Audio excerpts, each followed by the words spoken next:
দর্শক বন্ধুরা, এই মুহূর্তে আমি আছি ঢাকা শ্যামবাজারে। বন্ধুরা, আজকের বাজারে কেমন চলছে দেশি পেঁয়াজের দাম, রসুনের দাম, এগুলো আজকে আমরা জানিয়ে দেব পুরো ভিডিওতে।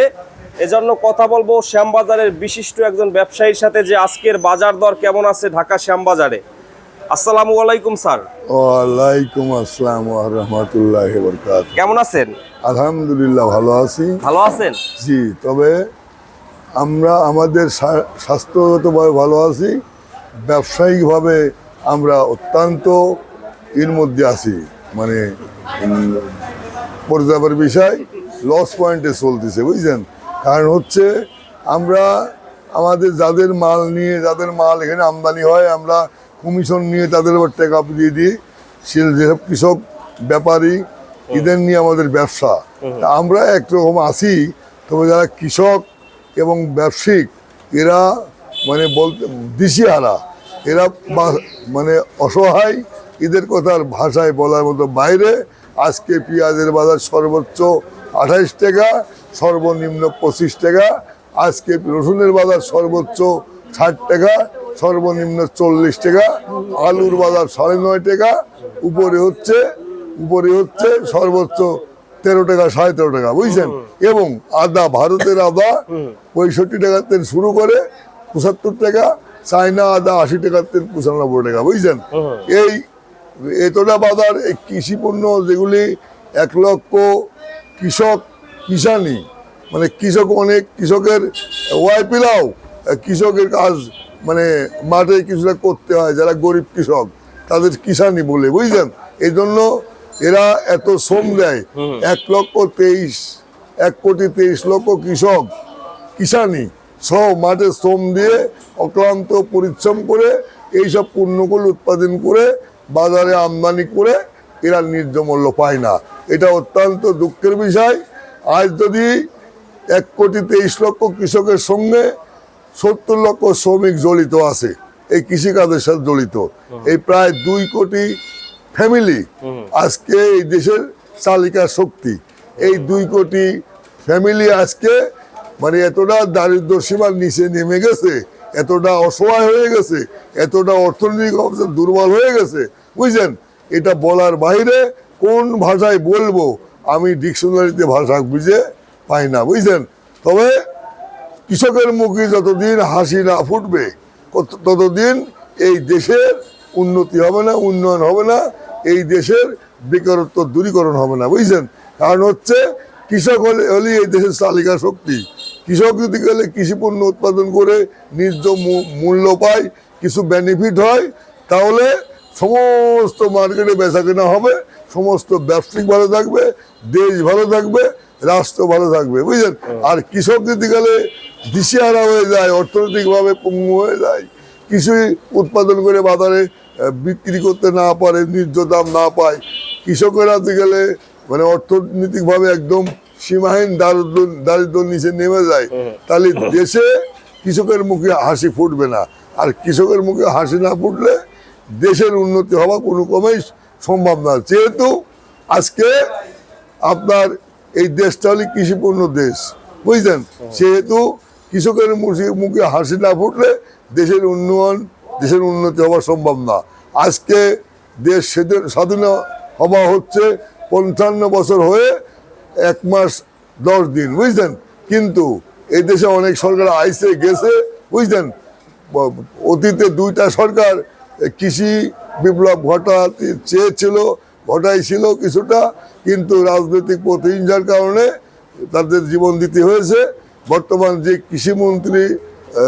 বর্তমান যে প্রধানমন্ত্রী আসছে, উনি ক্ষমতায় আসার পরই 1 কোটি 30 লক্ষ কৃষক নিঃশ্বাস নিতে পেরেছিল এবং নিঃশ্বাস নিচ্ছিল।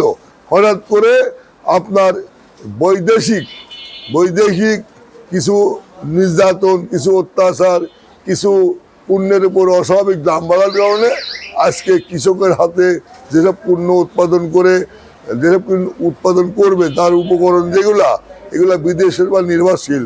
প্রধান হচ্ছে ডিজেল তেল, দ্বিতীয় হচ্ছে সার, তৃতীয় হচ্ছে কীটনাশক, চতুর্থ হলি ব্যাংক।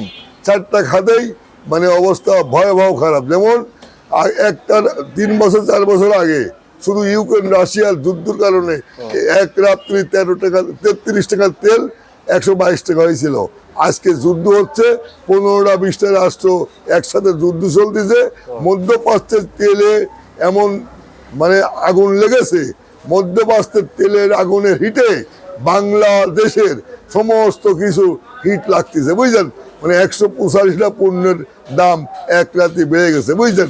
এবং আরো 800-900 পণ্যের দাম বাড়বে পর্যায়ক্রমে। কারণ হচ্ছে মধ্যপ্রাচ্যে তেলের আগুনের তাপ বাংলার ঘরে ঘরে মানে এই তাপ লাগা শুরু হয়ে গেছে। আপনার গাড়ি কন, বাড়ি কন, লঞ্চ কন, স্টিমার কন, আপনার ট্রেন কন এবং খাদ্য উৎপাদন কন, কৃষি উৎপাদন কন, সমস্ত উৎপাদন ক্ষেত্রে আপনার এই মধ্যপ্রাচ্যের তেলের আগুনের তাপ, বুঝলেন? প্রত্যেক সেকশনে, প্রত্যেক জায়গায়, ঘরে বাড়ি, ব্যবসা কেন্দ্রে এই তাপ মানে লেগে সব চুরমার হয়ে গেছে, বুঝলেন? আমাদের মাননীয় প্রধানমন্ত্রী এই কৃষি বিপ্লব ঘটাতে চেয়েছিল, সূচনাও করেছিল। কিভাবে সূচনা করেছে আপনাকে বলেছি, এর অতীতে বলেছি, কিন্তু করেও মানে বাজার সহনীয় বজায় রাখতে পারে নাই। এই যে গোটা বিশ্বের তেলের দাম বাড়িছিল, আমার দেশে 1 মাস সহনীয় বজায় ছিল, কিন্তু আজ গত কয়েকদিন আগে লিটার প্রতি 13 টাকা বৃদ্ধি করেছে, বুঝলেন? এই 113 টাকা বৃদ্ধি করায় আপনার বাংলাদেশে এই তেলের আগুনের হিট একদম রান্নাঘরে পর্যন্ত পোষা গেছে। বড় বড় মিল কারখানা, আপনার গার্মেন্টসগণ এবং আরো ব্যবসা প্রতিষ্ঠানগণ, আপনার কৃষি উৎপাদন ক্ষেত্রগণ, এই তেলের আগুনের তাপ প্রত্যেক জায়গায় লেগে সব উৎপাদন লস হয়ে গেছে, পণ্যের দাম বেড়ে গেছে, বুঝলেন?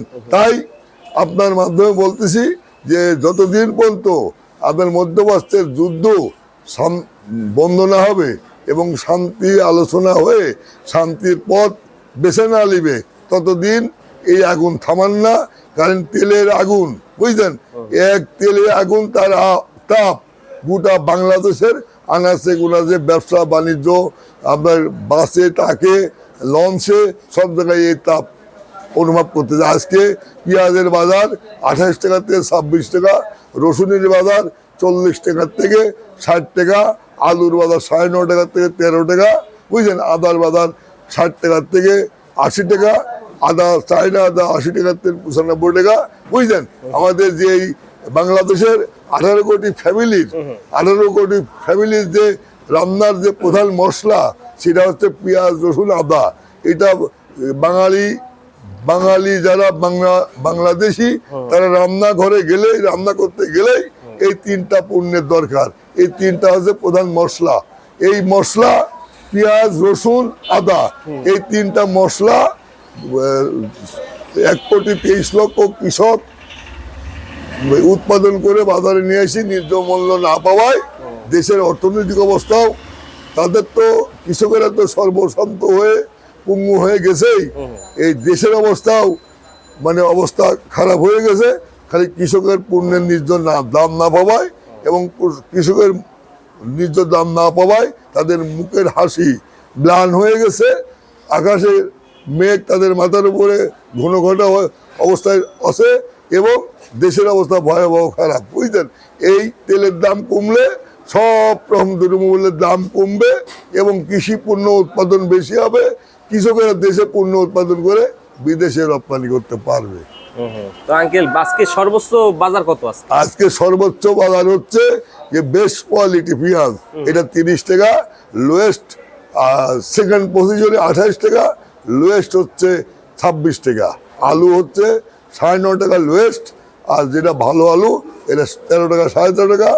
আপনার রসুন হচ্ছে লোয়েস্ট কোয়ালিটি আপনার 40 টাকা, মিডিয়াম কোয়ালিটি 50 টাকা, যেটা ভালো রসুন নাটোরের এটা 60 টাকা, বুঝছেন? ঈদের আগে কি দাম বাড়বে আঙ্কেল? ঈদের আগে দাম না বাড়লেও এই 3টা পণ্য বেচা কেনা হবে। কারণ হচ্ছে কুরবানির ঈদ সম্মুখে, বুঝলেন? এই ঈদে 2 মাসে যা পেঁয়াজ ব্যবহার হয়, এই ঈদে সেই পেঁয়াজ ব্যবহার হয়, বুঝলেন? কারণ রোজার ঈদে যে মানে মাংস ব্যবহার হয় গোটা দেশে, কুরবানির ঈদে তার চেয়ে 100 গুণ মাংস ব্যবহার বেশি হয়। আর এই মাংসের মশলাই হচ্ছে পেঁয়াজ, রসুন, আদা। এই জন্য বেচাকেনা ভালো হবে। বেচাকেনা যেহেতু ভালো হবে, সেই ক্ষেত্রে এই তিনটি পণ্যের দাম 60% বৃদ্ধি পেতে পারে, আর 40% নাও পেতে পারে দাম, বুঝছেন? এই অবস্থা থাকবে। তবে কোরবানির ঈদে আমরা অতীতে দেখেছি পর্যাপ্ত পরিমাণ বেচাকেনা আসিল, কিন্তু এইবার দেশের অর্থনৈতিক অবস্থা ভালো না, বুঝছেন? এইবার কি পরিমাণ বেচাকেনা হবে আইডিয়া দিতে পারবো না। তবে অতীত মাসের ছায় কোরবানির ঈদের সম্মুখে আগামী এই মাসের শেষের দিকে, কি এই মাসের 20 তারিখ 22 তারিখ থেকে পর্যাপ্ত পরিমাণ পেঁয়াজ, রসুন, আদা বিক্রি হবে। আমরা এটা আশা রাখি বুক ভরা। থ্যাংক ইউ আঙ্কেল, আসসালামু আলাইকুম। ওয়ালাইকুম আসসালাম।